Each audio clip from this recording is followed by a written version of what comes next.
At my brother's 20th birthday, my mother raised her glass. A toast, she said, to our golden boy, and to his sister who will buy him the BMW he deserves. Laughter burst around the backyard like applause.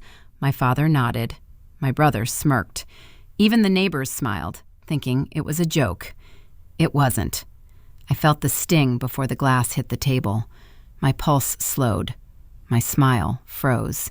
And for the first time, I saw them exactly as they were, beautiful, cruel, and certain I'd never fight back.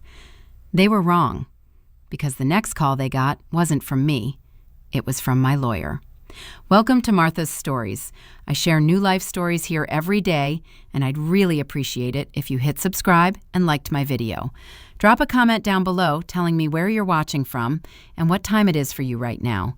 I read every single comment, and it helps me to know I'm not alone in this. From the street, our house looked like something out of a real estate commercial. White walls, trimmed hedges, a flag that caught the wind just right. Strangers would smile and say, "What a lovely family." They didn't see the silence underneath the paint. My father, Richard Hale, ran a construction company and believed people broke the same way buildings did when they stopped following the plan. He managed our lives like blueprints. Every choice measured, every emotion trimmed. My mother, Victoria, was the decorator of that illusion. She spoke softly, smiled beautifully, and made cruelty sound like care. "I only want what's best for you," she'd say, right before deciding it for me. My brother Aidan was the golden project they built everything around. From his first football trophy to his college acceptance letter, the house revolved around his victories. My father called him the Hale Legacy. My mother called him the reason we worked so hard. They never said what I was, but I understood someone had to hold the spotlight steady while he stood in it. When my grandfather, Harold Rowan, passed away, he left me something that didn't fit their blueprint, a personal trust fund. It wasn't huge, but it was mine, released only when I turned 24 or earlier if I faced hardship. Grandpa had whispered once, "Freedom needs a backup plan." I didn't realize how right he was. I was 19 when I learned about it. My father called the idea unnecessary.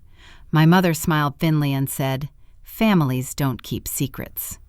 But after that day, they began to treat me like a safety deposit box that could talk.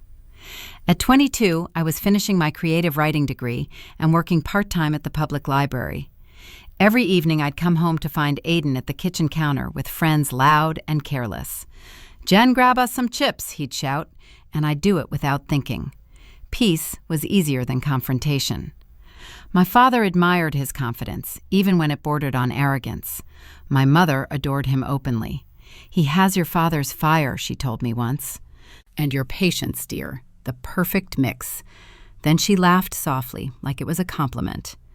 After Grandpa's death, my parents became obsessed with legacy. My father framed old photos of him shaking hands with local officials. My mother hosted charity brunches in his name. They never mentioned grief, only image.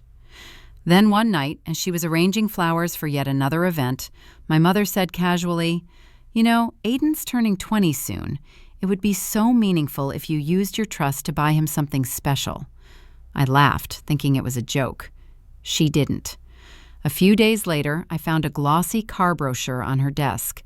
BMW 3 Series gift-ready packages. My name was scribbled on a Post-it stuck to the cover. When I confronted her, she smiled, as if I'd misunderstood. "It's just an idea," she said, "for family harmony." Harmony.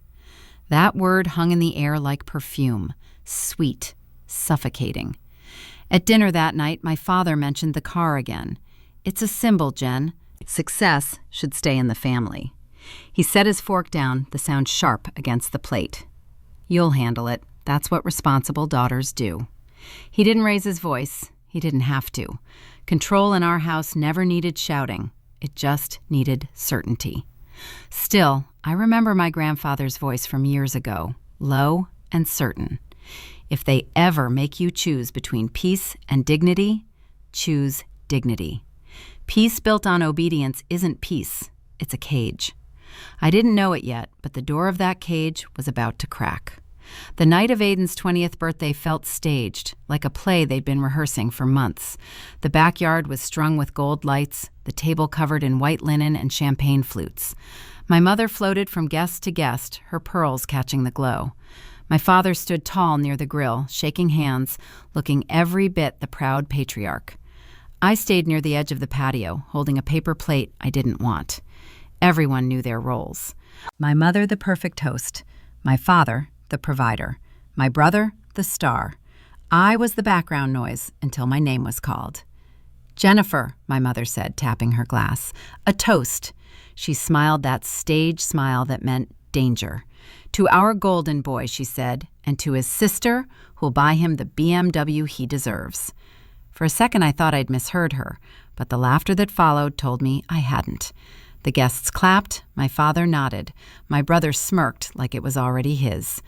I could have laughed it off, played along like I always did, but something in me cracked the kind of quiet break you don't hear until it's too late. "No," I said, just one word. The sound dropped out of the world.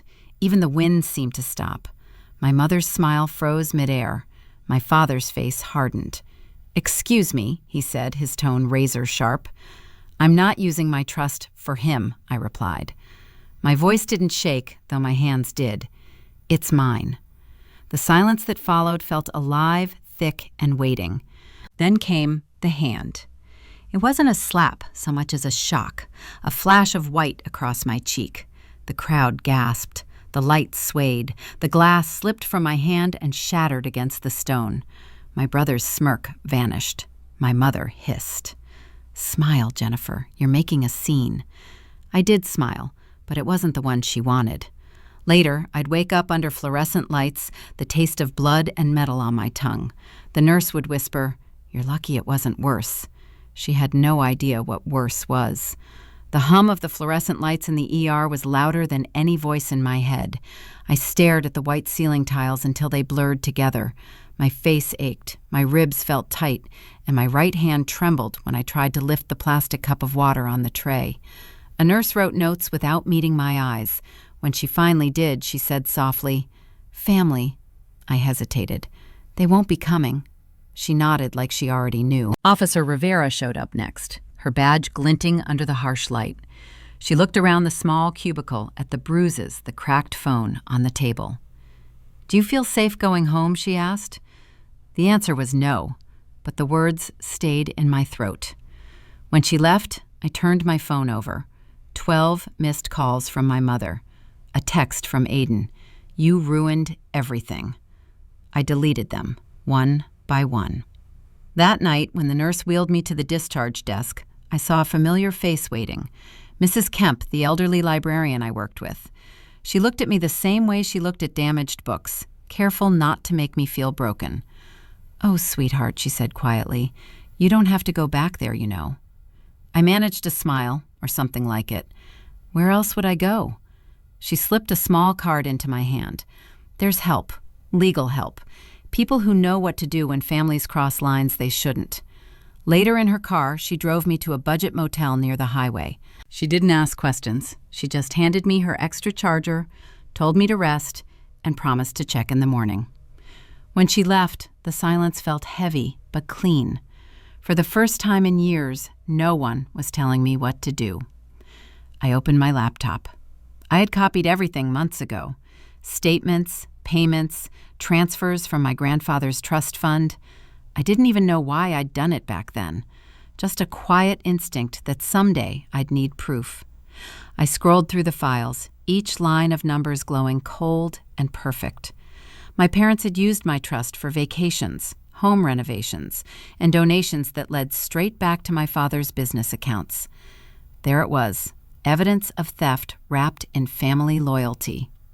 I remembered Grandpa's voice, raspy but firm. "Freedom needs a backup plan, Jenny. Keep yours safe." I opened a new email and typed a name I hadn't said aloud in years. Rowan and Associates, my grandfather's lawyer. It was past midnight, but I sent everything, the documents, the photos, even the hospital discharge papers. Under the subject line, I wrote, "I think my grandfather expected this." I didn't expect an answer right away, but at 3:17 a.m., my phone lit up. "Rowan, you did the right thing. There's a clause for this hardship. We'll move fast. Don't go home." For the first time since the slap, my chest loosened. At sunrise, I stood outside the motel. The air was cold, the sky just starting to tint blue. I watched people drive to work, coffee cups in hand, their lives moving forward. I'd been stuck in place so long, I'd forgotten what forward felt like. When Rowan called that afternoon, his voice was calm, deliberate. "Jennifer, I'm activating the hardship clause. It transfers full control of the trust to you and freezes any access from your parents." I pressed the phone closer. "That's legal. It's what your grandfather wanted. He said he put it there in case you ever needed protection from them." Protection? The word hit harder than the slap. By evening, Rowan had arranged for a temporary restraining order. Officer Rivera called back, confirming the paperwork was in motion. "You've got a window of safety now," she said. "Use it." I spent that night in the motel bathroom, washing the blood from my hair, watching it swirl down the drain. The mirror showed someone new. Tired, yes, but awake.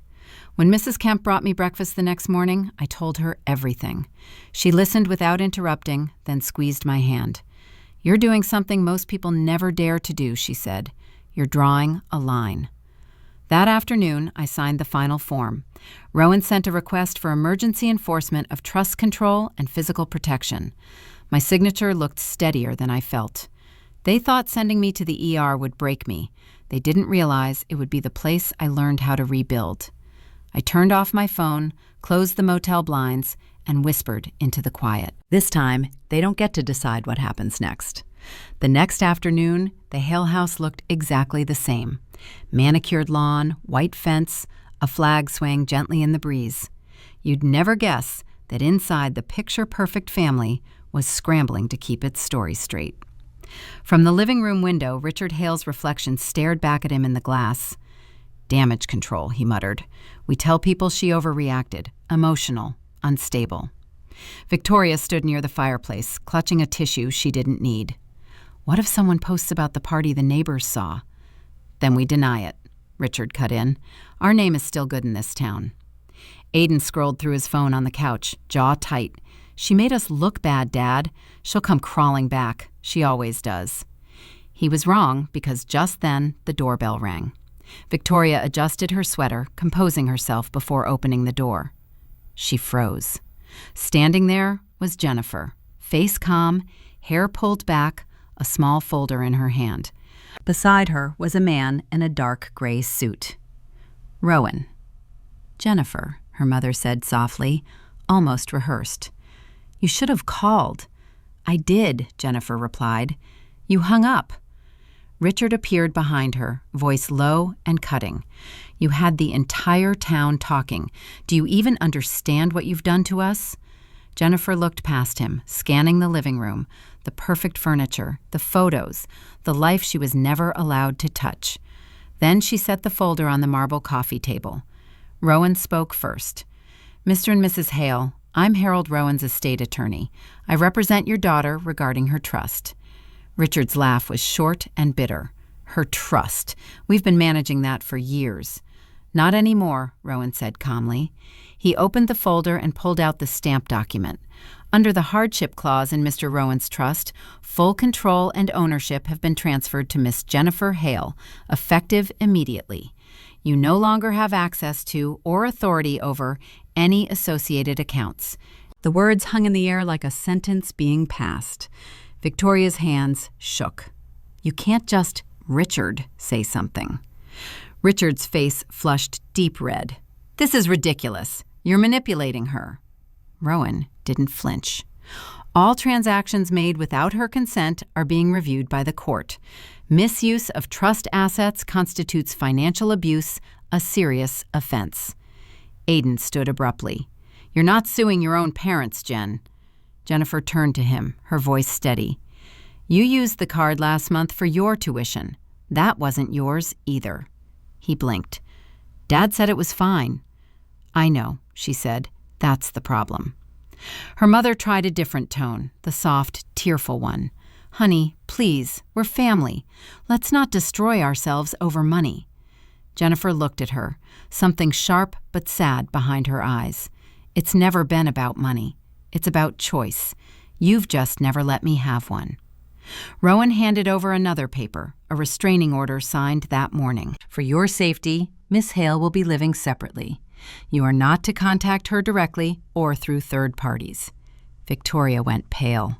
Richard stumbled back into the armchair, the sound of the paper hitting the table echoing in the silence.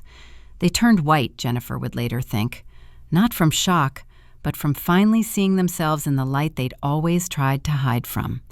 You did this to us, Richard said, voice trembling with a rage that suddenly sounded small. Jennifer exhaled, slow and calm. No, you did this to yourself. She picked up her folder, nodded to Rowan, and turned toward the door. As she stepped outside, the breeze caught the edge of her hair. The sun was sharp but warm, the kind of warmth that didn't burn. Inside, her parents' voices rose anger, denial, fear, but they were fading. Rowan held the door open. You all right? He asked. Jennifer smiled faintly. For the first time, yeah. He nodded. You know, your grandfather would have been proud. She looked back at the house one last time. The perfect facade gleamed in the sunlight, beautiful and hollow. They thought I'd never fight back, she said quietly, but I didn't need to scream. I just needed proof. And with that, she walked down the front steps, not away from them, but toward herself. The next few weeks felt unreal, like waking from a long, vivid nightmare and trying to adjust to daylight. My new apartment on Maple Street was small, bare walls, secondhand furniture, but every sound inside it belonged to me. No footsteps pacing behind closed doors, no voices reminding me to smile, just the quiet hum of freedom. Each morning, sunlight crept through the thin curtains and painted the room gold. I'd make coffee, sit by the window, and breathe in the smell of rain-soaked pavement. For the first time, I didn't feel the need to rush anywhere. There were no roles left to play. The headlines came and went. Local business owner investigated for trust misuse. The article never mentioned names, but everyone knew. Richard Hale took an indefinite leave from his company. Victoria withdrew from her social clubs. Aidan lost his scholarship after the incident went public. Rowan sent me the final notice a week later, confirmation that the trust was now solely under my name. The paper felt heavy in my hands, not because of money, but because of what it symbolized, my grandfather's faith finally fulfilled. I thought about calling Mrs. Kemp to tell her I was safe, but when I picked up the phone, I hesitated. Some people save you just by showing you the exit. You don't have to drag them into what follows. Instead, I opened a blank document on my laptop. At the top, I typed, "The cost of silence." The story wasn't just about them. It was about me and every person who had ever mistaken obedience for peace. That night, as I watched the city lights flicker beyond my window, I realized I didn't hate my family anymore. Hate was still a kind of tether, and I was finally free. For years, I believed silence made me weak. Now, it sounded like strength, the kind that doesn't need witnesses to be real. I closed my laptop, took one last sip of cold coffee, and whispered to the empty room, "This is what freedom feels like." They raised their glasses to my obedience. Now I raise mine to my freedom. I don't live in that house anymore, but sometimes, when the wind shifts, I still hear echoes of that night. The glass breaking, the moment I finally said no. It doesn't hurt the way it used to. It just reminds me that every ending starts with one person deciding they've had enough. I thought taking back my trust fund was revenge. It wasn't. It was survival. It was proof that peace can be louder than pain if you stop apologizing for wanting it. If you've ever been told to keep quiet, remember your silence isn't their property. Speak, walk, rebuild, even if your voice shakes. And if this story sounds like yours, tell it. Someone out there needs to know it's possible.